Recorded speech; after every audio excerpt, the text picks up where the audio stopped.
दोस्तों नमस्कार, आदाब, सत श्री अकाल। उर्मिले संवाद के इस खास एपिसोड में आपका स्वागत है। दोस्तों, देश की राजधानी दिल्ली दिल्ली में कुल लोकसभा की 7 सीटें हैं। इन 7 सीटों में सातों भारतीय जनता पार्टी के पास हैं। 2019 के चुनाव में बड़े बड़े दिग्गजों को, विपक्ष के जो दिग्गज थे उन सबको हराते हुए भारतीय जनता पार्टी ने सातों सीटों पर किला फतह कर लिया उनका। शीला दीक्षित तक हार गई, बड़े बड़े लोग हारे। और शीला दीक्षित को हराया किसने? दिल्ली की पूर्व मुख्यमंत्री, जिन्होंने दिल्ली में काफी बड़े काम किए। लोग मानते हैं कि आधुनिक दिल्ली को और आधुनिक बनाने में शीला दीक्षित का बहुत बड़ा योगदान है। मेट्रो वगैरह की शुरुआत उसी दौर में हुई थी और भी बहुत सारे काम उन्होंने किए। उनकी शिकायतें भी करते थे लोग, लेकिन जितनी शिकायतें उनकी करते थे लोग, उससे ज्यादा प्रशंसा करते थे। उनके आलोचक भी मानते थे कि उन्होंने दिल्ली के लिए काफी कुछ किया है। लेकिन दोस्तों, वो भी चुनाव हार गए 2019 में। और उनको किसने हराया? शीला दीक्षित जैसी बड़ी दिग्गज को चुनाव हराया मनोज तिवारी ने। कैमूर के रहने वाले, बिहार के कैमूर इलाके के रहने वाले मनोज तिवारी, भोजपुरी के गायक, अभिनेता, और अभिनय भी बड़े दिलचस्प ढंग से वो कर लेते हैं। भोजपुरी में भी, हिंदी में भी, हर जगह फिट हो जाते हैं। तो मनोज तिवारी ने उनको हरा दिया। अब भोजपुरी में वो कैसा गाते हैं ये तो अलग कहानी है। उनके गले की, उनका जो सुर ताल है वो बहुत अच्छा है। कंटेंट को लेकर बहुत सारी कंट्रोवर्सीज उनको लेकर रही हैं। और उन्होंने दिल्ली जैसे बड़े महानगर में शीला दीक्षित जैसी गंभीर राजनेता को शिकस्त दे दी। लेकिन दोस्तों, 2019 और 2024 में एक फर्क नजर आ रहा है। उस बार ऐसा लगता था कि शीला दीक्षित हार रही हैं। इस बार ये लग नहीं रहा है कि कन्हैया कुमार जीत रहे हैं, हार रहे हैं, मनोज तिवारी जीत रहे हैं, हार रहे हैं। लड़ाई इतनी जबरदस्त है, इतनी कांटे की है कि इसकी कल्पना नहीं की जा सकती है। कौन जीतेगा, कौन हारेगा, कम से कम मुझे नहीं समझ में आया। मैं नॉर्थ ईस्ट इलाके में काफी घूमा दिल्ली के। लेकिन एक बात जरूर है कि मनोज तिवारी को बहुत ज्यादा जो लोग, मीडिया का बड़ा हिस्सा जो मेन स्ट्रीम मीडिया का है, जो आंख मूंद कर यह समझ रहा था कि मनोज तिवारी के सामने तो कोई चैलेंज ही नहीं है। दिल्ली की 7 सीटों में अगर कहीं बीजेपी के लिए बिल्कुल चैलेंज नहीं है तो मनोज तिवारी के लिए नहीं है। ये जो मीडिया का, मेन स्ट्रीम मीडिया का जो एक एजम्पशन था, वो ये धारणा बिल्कुल नॉर्थ ईस्ट के कॉलोनीज में जो प्रवासी मजदूरों से भरी हुई हैं, लोअर मिडिल क्लास है, कुछ इलाकों में मिडिल क्लास भी है। इन इलाकों में अगर आप लोगों से बात कीजिए तो बिल्कुल वो खंडित होती नजर आ रही है। हम दोनों उम्मीदवारों की एक प्रोफाइल आपके सामने पेश कर रहे हैं। बड़ी आपको आपको अंदाज इस बात का होगा कि दोनों की जो प्रोफाइल है, दोनों का राजनीति में जो उदय है वो किस तरह का है और कैसे बिल्कुल अलग अलग ढंग का दोनों का सफर है राजनीति में। और दोनों संयोगवश एक ही प्रदेश के हैं, बिहार के हैं, और दोनों आकर के दिल्ली में आजमा रहे हैं। कन्हैया कुमार ने बेगूसराय में आजमाया था, पिछली बार वो चुनाव में हार गए। इस बार वो कांग्रेस के टिकट पर लड़ रहे हैं नॉर्थ ईस्ट में। और मनोज तिवारी ने भी जो पहला चुनाव लड़ा था वो बुरी तरह हारे थे। मनोज तिवारी ने समाजवादी पार्टी के प्रत्याशी के तौर पे पहला चुनाव गोरखपुर में लड़ा था। पहले कन्हैया कुमार पर आने से पहले, क्योंकि मनोज तिवारी उनसे सीनियर हैं राजनीति में, इसलिए हम मनोज तिवारी पर शुरू करते हैं, उनके राजनीतिक सफर पर। और हम कोशिश करेंगे कि बिल्कुल ऑब्जेक्टिवली, यानी बिल्कुल वस्तुपरक, निष्पक्ष होकर अपनी बात रखें। और फिर दर्शक और श्रोता तय करेंगे कि जो लड़ाई नॉर्थ ईस्ट दिल्ली की है वो किस तरह की है, कितनी जबरदस्त है, और क्या फैसला होगा, क्या निर्णय होगा जनता का, इसको प्रिडिक्ट मैं कम से कम नहीं कर सकता। या हो सकता है कि मतदान के 1 दिन पहले, 2 दिन पहले शायद थोड़ा अंदाज लगना शुरू हो जाए। दोस्तों, तो सबसे पहले मनोज तिवारी जैसा आप सब जानते हैं कि वो भोजपुरी के गायक रहे हैं, अभिनेता रहे हैं, लेकिन वो चुनाव लड़ेंगे और वो भी योगी आदित्यनाथ जैसे व्यक्ति के खिलाफ। तो संयोगवश उस वक्त मैं एबीपी जो चैनल है उसके स्टूडियो में हम लोग बैठे हुए थे और कई पत्रकार थे, हम लोग डिस्कशन हो रहा था और अचानक खबर आई कि वो बनाए गए हैं प्रत्याशी। तो मेरे मुंह से निकला, जब एंकर ने पूछा, मुझे इस समय याद नहीं आ रहा है कि कौन एंकर था, उन्होंने पूछा कि आप लोगों की क्या प्रतिक्रिया है। जब मेरे पास एंकर आए और उन्होंने पूछा, उर्मिलेश आपकी क्या प्रतिक्रिया है, तो मैंने कहा कि भाई देखिए, मैं तो ईस्टर्न यूपी का रहने वाला हूं, मुझे नहीं लगता कि योगी आदित्यनाथ के खिलाफ कोई ये चैलेंज दे पाएंगे। और समाजवादी पार्टी ने एक प्रत्याशी के तौर पे जो चयन किया है बड़ा हास्यास्पद है, क्योंकि वहां पर समाजवादी पार्टी के उम्मीदवार के रूप में कई बड़े दिग्गज थे और जो बड़े ग्रासरूट के नेता थे, उनको इग्नोर करके इनको क्यों प्रत्याशी बनाया गया है, मुझे नहीं समझ में आ रहा है। ये एयर ड्रॉपिंग जो है समाजवादी पार्टी के लिए काउंटर प्रोडक्टिव होगी। इस तरह की बात मैंने कही थी, इसी आशय की। इसका मतलब ये नहीं कि मेरा कोई मनोज तिवारी से मेरी कोई दुर्भावना थी या कोई वो नहीं था। मैं एक शुद्ध पॉलिटिकल एक एनालिसिस पेश कर रहा था। आज भी मेरी मनोज तिवारी से न तो किसी तरह की दुर्भावना है, न तो कन्हैया कुमार से कोई किसी तरह का मोहब्बत है। सबके प्रति मेरा बराबर का एक सोच है। एक प्रत्याशी के तौर पे उनकी राजनीति अच्छी या गलत जरूर हो सकती है, उसकी एनालिसिस मैं बाद में करूंगा, मैं निजी तौर पे कह रहा हूं। तो दोस्तों, जब मैंने ये पता करने की कोशिश की कि आखिर वो कैसे प्रत्याशी बनाए गए, तो पता चला कि अमर सिंह ने उनको प्रत्याशी बनवा दिया। अमर सिंह उन दिनों जीवित थे और बहुत सक्रिय थे, बल्कि यूं कहा जाता है कि मुलायम सिंह की पार्टी को वही चला रहे थे। और स्वयं मुलायम सिंह यादव जी ने एक बार मुझसे जब बातचीत हो रही थी, लखनऊ में समाजवादी पार्टी का एक बहुत बड़ा अधिवेशन था, और जब मैंने उनसे पूछा कि अमर सिंह को लेकर आपकी पार्टी में बहुत सारी आपत्तियां उठ रही हैं, आप ही की पार्टी के लोग क्रिटिकल हो रहे हैं और कह रहे हैं कि वो पार्टी पर छा गए हैं और समाजवादी पार्टी की दिशा को बदल रहे हैं, तो आपकी क्या राय है? तो उन्होंने कहा कि बिल्कुल गलत बात है जो लोग कह रहे हैं, और अगर उनकी तरह 3 लोग अगर और हो जाए समाजवादी पार्टी में तो मैं प्रधानमंत्री बन जाऊंगा। 3 या 5 का बात उन्होंने कही थी और मैंने उस दिन उनकी बात को छापा भी था अपने अखबार में। तो इतना महत्व अमर सिंह का था। अमर सिंह ने उनको उम्मीदवार बनाया। मुझे बड़ा आश्चर्य हुआ कि ऐसा क्यों?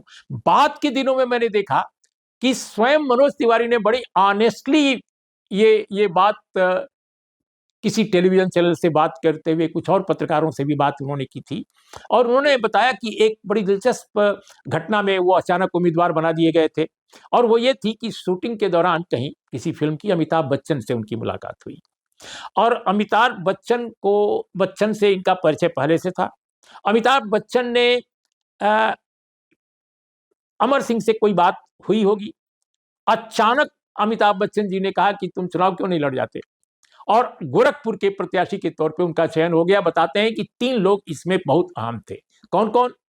अमर सिंह, अमिताभ बच्चन और अनिल अंबानी।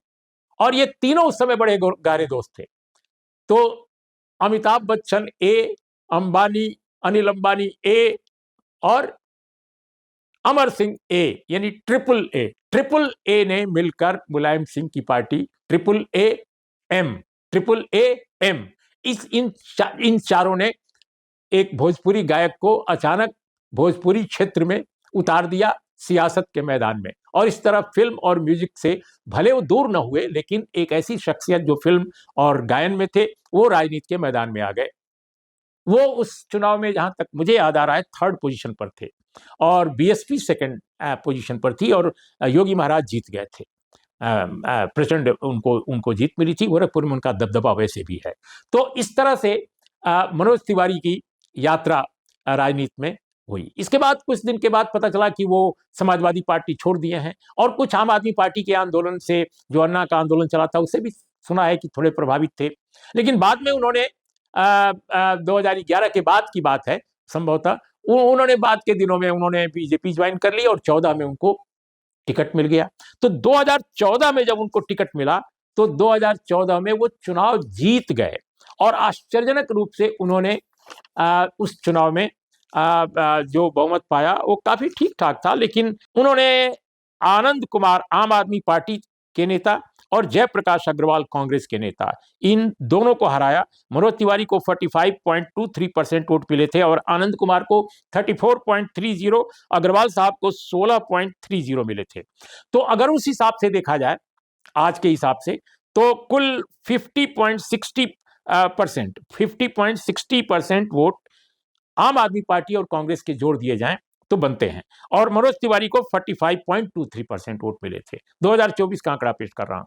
ठीक उसी तरह से 2019 में उनकी जीत हुई, 53.90% उनको वोट मिला। और दिलीप पांडे जो आम आदमी पार्टी के उम्मीदवार थे पार्लियामेंट में, और शीला जी, इन दोनों को मिलाकर अगर देखा जाए तो 41.91% वोट पड़ता है। यानी 2019 में 10% से भी थोड़ा ज्यादा मनोज तिवारी का बढ़ोतरी है उनकी जीत के परसेंटेज में। तो ये बड़ा दिलचस्प है। लेकिन दोस्तों, मैंने कन्हैया कुमार का कैसे राजनीतिक सफर शुरू होता है वो भी बताना बहुत जरूरी है। कन्हैया कुमार बहुत कम उम्र के नेता हैं, उनकी उम्र कम है, लेकिन उनकी राजनीतिक तेजस्विता जबरदस्त है। उनकी भाषण शैली अद्भुत है, लोग प्रभावित होते हैं। और वो न तो फिल्म के आदमी हैं, न तो गायन के हैं, ठेठ राजनीति के।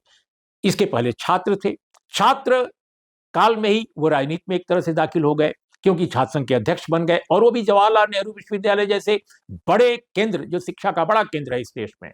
लेफ्ट ओरिएंटेड राजनीति में उन्होंने शुरुआत की। वैसे भी बेगूसराय एक जमाने में कम्युनिस्ट पार्टी का बड़ा जबरदस्त अड्डा रहा है, बड़ा जनाधार रहा है, वहां से आए थे, प्रभाव था। तो वो ऑल इंडिया स्टूडेंट फेडरेशन के और एसएफआई के एक अलायंस में वो अध्यक्ष बने थे।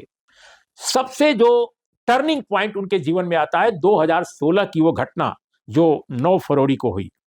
उसमें उनके ऊपर, उमर खालिद के ऊपर, अनिर्बान के ऊपर, इस तरह के कई जो छात्र नेता थे उन दिनों, चूंकि सरकार आ चुकी थी भारतीय जनता पार्टी की, जेएनयू को एक तरह से वो जेएनयू की लेफ्ट कल्चर को एकदम डिस्ट्रॉय करने के इरादे से आई थी। चुनाव से पहले भी आरएसएस बीजेपी के नेता आरोप लगाते थे कि जेएनयू जो है वो देशद्रोहियों का अड्डा बना हुआ है, वो इस देश की संस्कृति और सभ्यता और मूल्यों, सांस्कृतिक राष्ट्रवाद के मूल्यों के विरोध में है।